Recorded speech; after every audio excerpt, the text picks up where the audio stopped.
Assalamualaikum, hai semuanya. Kita berjumpa lagi di video reaction saya kali ini guys, oke? Semoga semua yang menonton video saya hari ini sehat selalu. Nah, kali ini saya mau tengok video pembahasan tentang ini ya. Awal mula Turki mengagumi Indonesia. Turki menganggap orang Indonesia adalah manusia paling beradab. Turki ya mengagumi Indonesia. Kenapa? So, jangan lama-lama lagi. Mari sama tengok video ini. Let's go. How are you doing?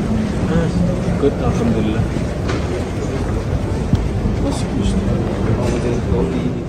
Sebagai sebuah negara yang dikenal menjadi destinasi wisata yang begitu indah di dunia, Turki telah dikenal baik oleh seluruh negara, tidak terkecuali Indonesia.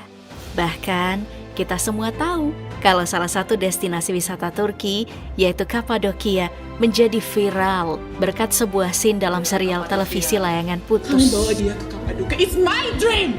Bicara tentang Turki yang dikenal luas di Indonesia, ternyata Indonesia juga sama halnya dikenal luas oleh masyarakat Turki.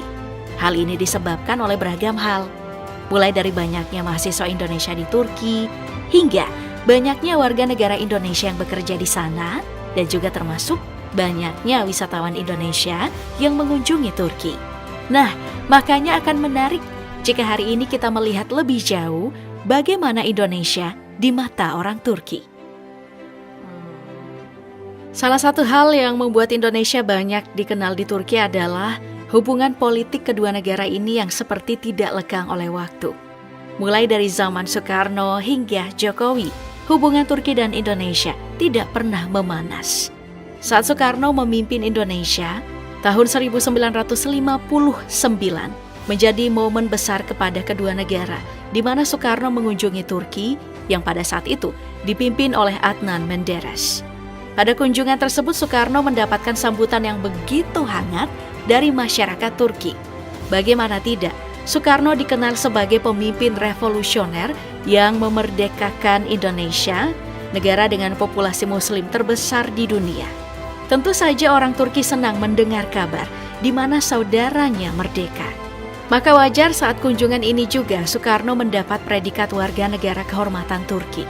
Kunjungan Soekarno ini juga menjadi jalan pembuka bagi pengembangan hubungan bilateral Turki dan Indonesia, utamanya di bidang ekonomi dan kebudayaan.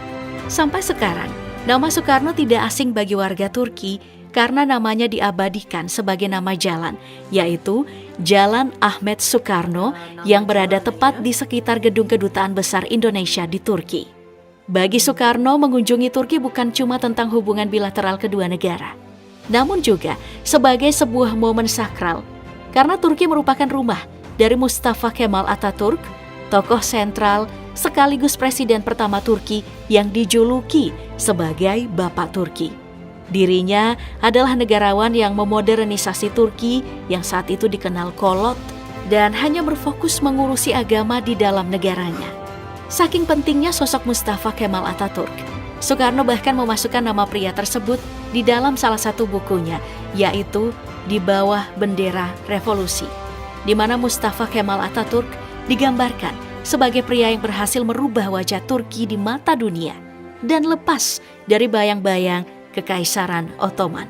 Nah, di masa sekarang saat Jokowi memimpin Indonesia dan Erdogan memimpin Turki, dua pemimpin negara ini tidak jarang menjadi sorotan warga kedua negara yang mereka pimpin. Bagaimana tidak, kedekatan keduanya sudah sering tersorot kamera. Mulai dari aksi Erdogan menggandeng Jokowi hingga mereka pernah ngevlog bareng. Di masa Jokowi dan Erdogan, kerjasama kedua negara terjalin dengan baik. Mulai dari kerjasama ekonomi, pertahanan, hingga kerjasama dalam menanggapi isu-isu internasional yang bersinggungan dengan orang Muslim, seperti kasus Rohingya dan juga kasus di Palestina. Salah satu sikap kompak yang diperlihatkan Indonesia dan Turki untuk kasus internasional terlihat saat Menlu kedua negara ini walk out dalam debat terbuka Dewan Keamanan PBB di momen delegasi Israel berbicara. Hal ini membuktikan kalau Indonesia dan Turki memiliki kesamaan yang erat dalam menanggapi isu tentang konflik yang sekarang terjadi di Palestina. Kedepannya, hubungan baik antara Indonesia dan juga Turki sepertinya akan terus berlanjut. Hal ini bisa dilihat dari hubungan Prabowo yang menang pemilu 2024 dan juga Erdogan yang terlihat sangat baik.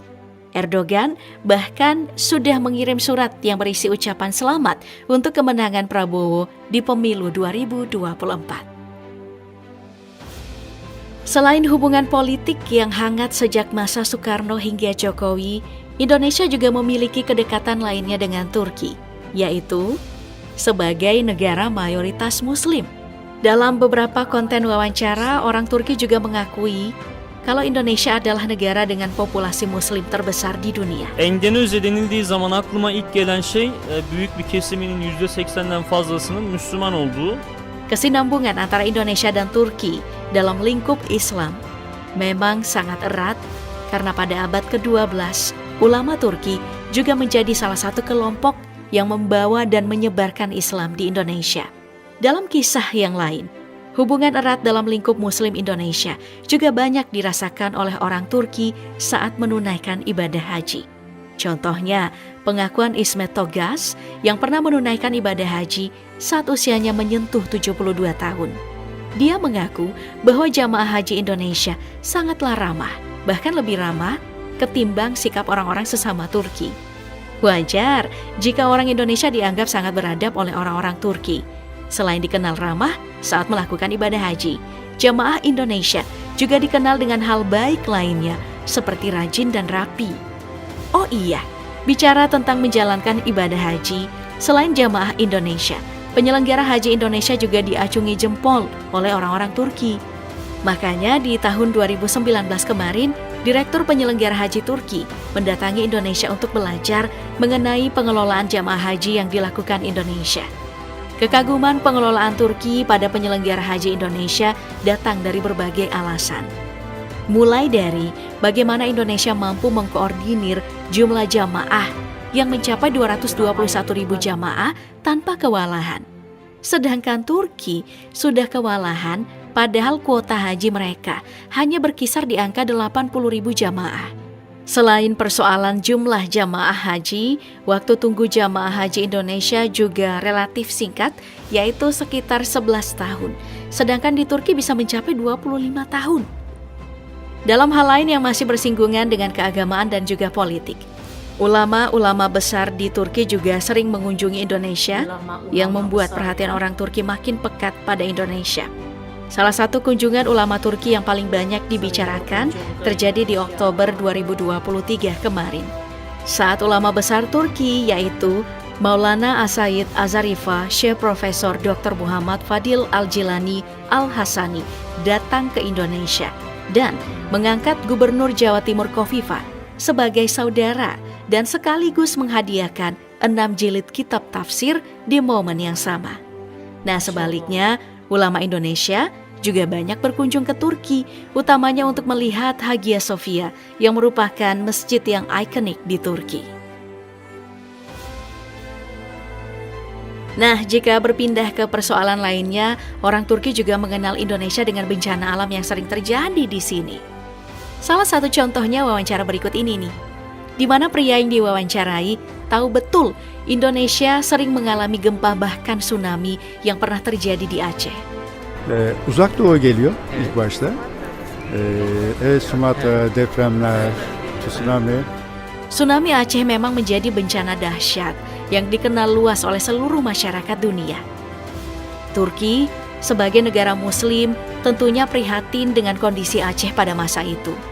Makanya, mereka mengirimkan berbagai bantuan ke Aceh yang diingat hingga sekarang.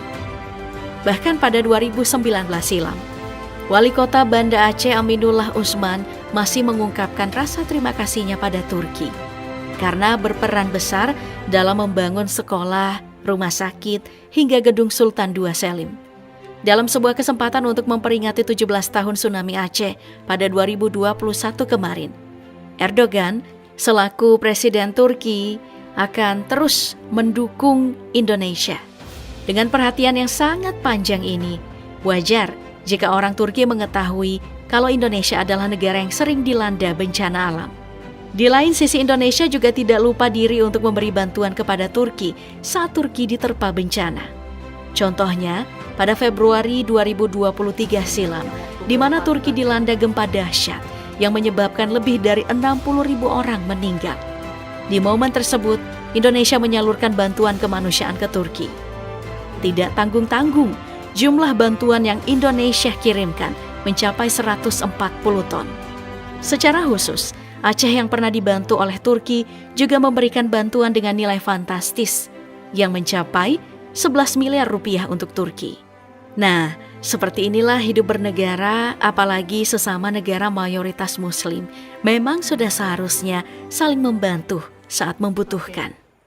Indonesia memang memiliki banyaknya kedekatan hubungan baik dengan banyak negara, termasuklah negara Turki ya, dari zaman dahulu lagi lah gitu, dari zaman Presiden Soekarno sampailah ke Presiden Jokowi juga. Kedekatannya tuh sangat baik gitu ya, sampai Presiden Turki pun ya sampai menggandeng Presiden Jokowi ini sedekat itu gitu. Selalu kompak gitu kan, sama-sama saling membantu gitu ya sekiranya ada ada bencana yang melanda, baik itu di Indonesia ataupun di Turki gitu. Jadi inilah dia kedekatan yang sangat baik gitu ya antara Indonesia dan juga Turki ini ya, dari zaman dulu sampai sekarang masih berkekalan gitu ya. So, terima kasih banyak sebab kamu sudah menonton video ini. Jangan lupa macam biasa untuk support channel saya dengan subscribe, like video ini, dan jangan lupa untuk komen juga, oke?